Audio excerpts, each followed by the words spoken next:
जय जनेन्द्र। भारत में जैन समुदाय के सभी ऋषियों ने, मुनियों ने, संत महात्माओं ने जो योगदान इस धरती को, इस धरती के सपूतों को जीवन शिक्षा प्रदान करने के लिए जो योगदान दिया है वो अविस्मरणीय है।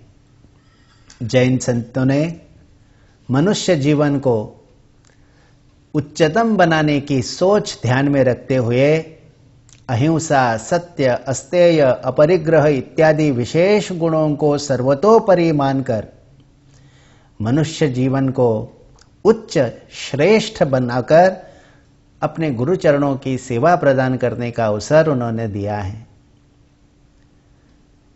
आज के जमाने में अपने गुरुओं की परंपरा संभालकर हमारे जैन बंधुओं ने अपने गुरुदेव जी की यानी श्रीमान महंत मुनि सद्गुरुदेव भंडारी पद्मचंद्र जी महाराज जी के उत्तम जीवन पथदर्शक बनकर उन्होंने जो शिक्षा उनको प्रदान की वो शिक्षा और वो ही जीवन पद्धति अपने आचरणों में लाकर भव्य दिव्य ऐसा उनका जन्म जयंती महोत्सव मनाने का उन्होंने तय किया।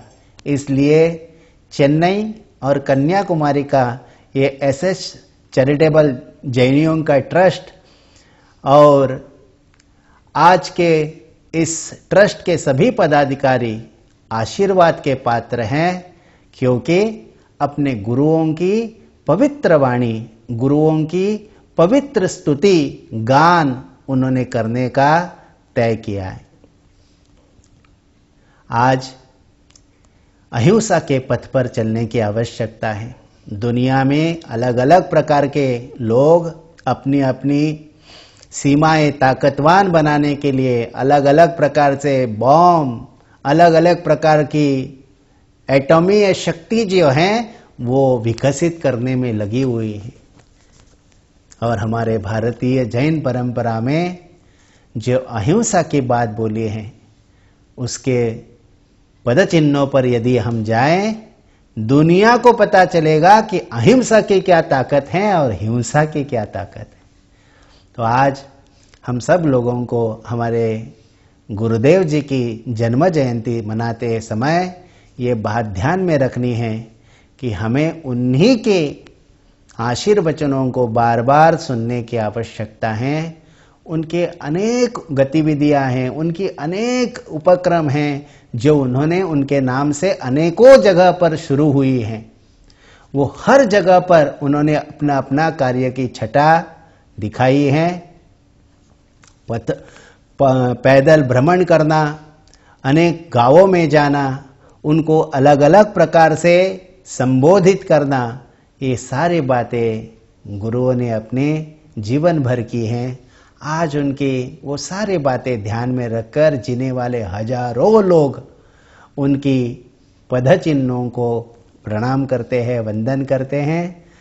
ये गोवा में स्थित श्री दत्त पद्मनाभ पीठ तपोभूमि गोवा का ऐसे संत महात्माओं को वंदन करता है, अभिवादन करता है और समाज को ऐसे जमाने में उनकी शिक्षा, उनकी दीक्षा इतनी प्रभावी है जब कंप्यूटर का युग है, सभी साधन सुविधा उपलब्ध जिस काल में है उस काल में भी सत्य, अहिंसा, अस्तेय, अपरिग्रह जैसा उनकी शिक्षा जो है वो कम नहीं हुई है, बल्कि आज के ज़माने में वो उनकी ज़्यादा ज़रूरत बढ़ी है। तो ये ज़रूरत मानकर जो गुरुओं ने हमें शिक्षा दी, ये जैन संप्रदाय का भारतवर्ष ही नहीं अपितु विश्व ऋणी रहेगा, इन आचार्यों का ऋणी रहेगा जिन्होंने ये ज्ञान समाज को बांटा। उनकी जन्म जयंती पर हम सारे उनके शिष्यों को आशीर्वाद देते हैं, उनको शुभकामनाएं देते हैं और कामना करते हैं उनके आशीर्वाद से, उनके ज्ञान से आपका भी जीवन जो है वो ईश्वर मान्य हो, ईश्वर प्रदत्त धर्म की स्थापना हो। यही कामना के साथ बहुत बहुत शुभकामनाएं। जय सच्चिदानंद, जय जनेन्द्र।